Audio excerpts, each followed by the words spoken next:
प्रश्न, शब्द को आकाश का गुण कहते हैं, इसका क्या मतलब है?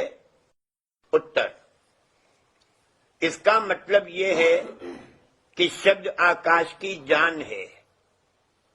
गुण जौहर यानी रूह को कहते हैं और गुणी जिसमें वह गुण रहता है। खुलासा यह है कि शब्द चिदाकाश का चेतन करने वाला है। प्रश्न, सब मतों में मालिक के नाम की बड़ी महिमा कही है और ताकीद की गई है कि उसका नाम हर वक्त जपना चाहिए। क्या उस नाम और शब्द में कुछ मेल है? उत्तर, शब्द ही मालिक का असली नाम है और उसके जपने से ये मतलब है कि हर वक्त उसकी धुन का ख्याल रखना चाहिए। राम राम या अल्लाह अल्लाह या और कोई इसी तरह का नाम बिना भेद और जुगत के जिह्वा से हर वक्त जपते रहना बेफायदा है, क्योंकि उससे सूरत का चढ़ना न होगा और न सच्ची मुक्ति प्राप्त होगी। मुफस्सिल भेद नाम का सदगुरु वक्त से मालूम हो सकता है। प्रश्न, सूरत और शब्द में क्या मेल है? उत्तर, जैसा समुद्र और उसकी लहर में, सूरज और उसकी किरण में। सूरत जो माफिक एक बूंद के है, सिंध रूपी शब्द से अलग होकर कीचड़ रूपी गिलाफों या बंधनों में लिपट गई है। संत रूपी लहर जो हर वक्त समुद्र से निकलकर उसमें फिर जाती रहती है, इस बूंद को अपने साथ ले जाकर गिलाफों या बंधनों से छुटकारा यानी मोक्ष दिला सकती है। प्रश्न, बंधन और मोक्ष किसको कहते हैं? उत्तर, सूरत अपने निज स्थान से उतरकर 3 गुण सतोगुण, रजोगुण और तमोगुण और 5 तत्व पृथ्वी, जल, अग्नि, पवन और आकाश और 4 अंतःकरण मन, बुद्धि, चित्त, अहंकार और 10 इंद्रियों, 5 ज्ञान इंद्री, आंख, नाक, कान, जुबान, त्वचा अथवा खाल और 5 कर्म इंद्री, हाथ, पांव, मुंह, लिंग, गुदा वगैरह में फंस गई है और उसका शरीर और शरीर के संबंधी पदार्थों से ऐसा बंधन पड़ गया है कि उनसे अलग होना बहुत मुश्किल हो गया है। इन्हीं बंधनों से छूटने को मोक्ष कहते हैं। प्रश्न, बंधन कै किस्म के हैं? उत्तर, 2 किस्म के, बाहरी और अंतरी। बाहरी बंधन स्त्री, पुत्र, संबंधी, धन धाम, जगत, लाज, कुल मर्यादा और अंतरी बंधन देह, इंद्री, मन, तत्व, गुण और अंतःकरण के साथ हैं। प्रश्न, सूरत का असली स्थान अथवा भंडार कहाँ है? उत्तर, जाल देश में है।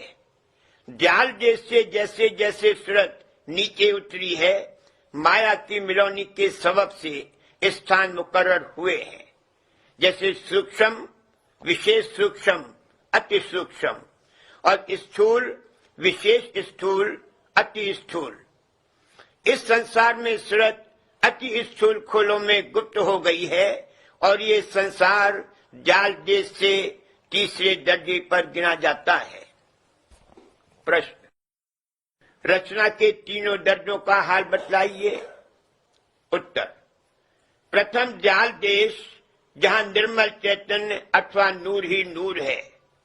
दूसरा ब्रह्म और माया देश जहां ब्रह्मांडी मन और निर्मल माया के साथ सूरत की मिलौनी हुई।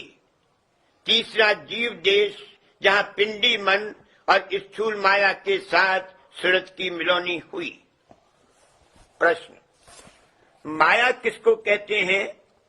उत्तर, माया उस गुबार का नाम है जो जाल देश के नीचे चेतन पर गिलाफ हो रहा है और नीचे की तरफ वह गुबार या गिलाफ ज्यादा स्थूल होता चला गया है।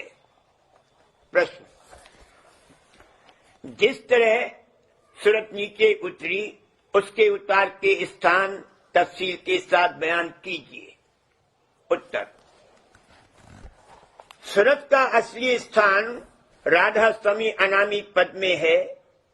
यहाँ कोई बिरले ही पहुंचते हैं और उन्हीं को परम संत कहते हैं।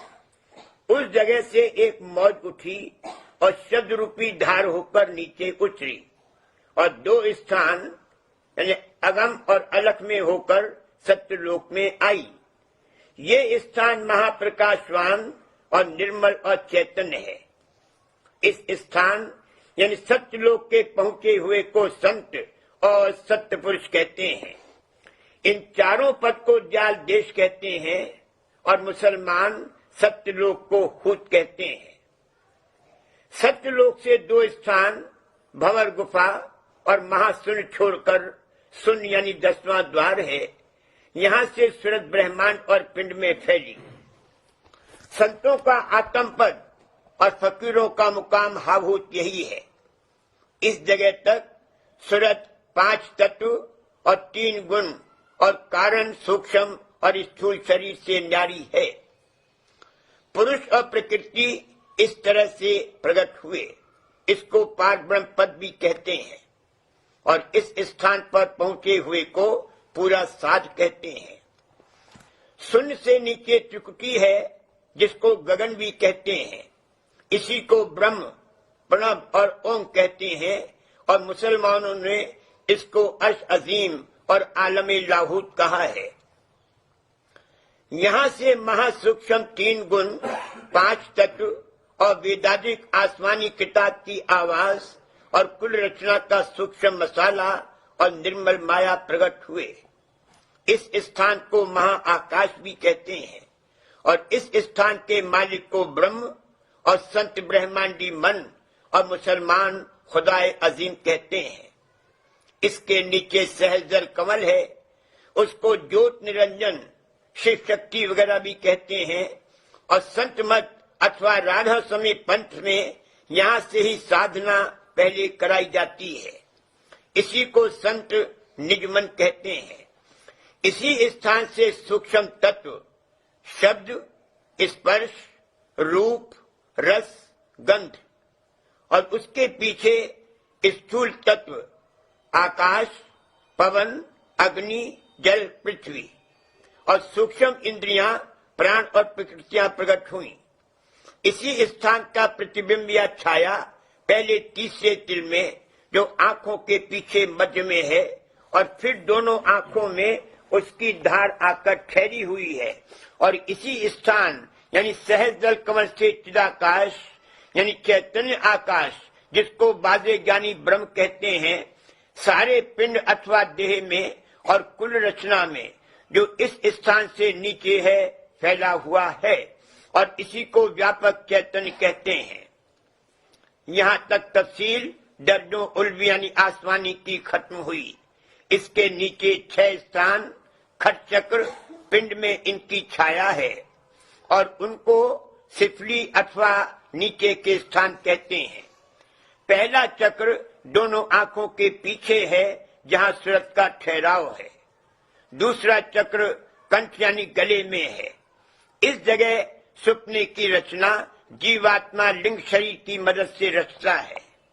देह के प्राण का स्थान यही है।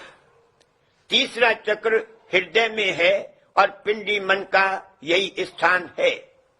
संकल्प विकल्प इसी जगह से उठते हैं। खुशी, रंज, आशा, निराशा, डर, निरता, सुख और दुख वगैरह का असर इसी स्थान पर होता है।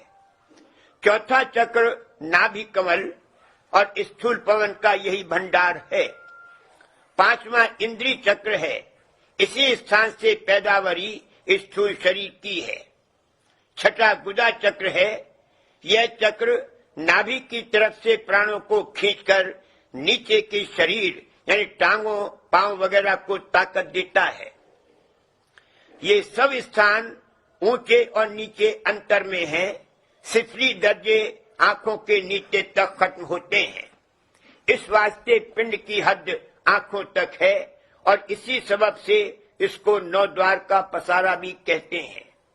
आंखों के ऊपर सहस्त्र कमल के मैदान से ब्रह्मांड शुरू होता है और 10वें द्वार तक खत्म होता है और वही पार ब्रह्म कहलाता है और महाशून्य के मैदान के परे दयाल देश है।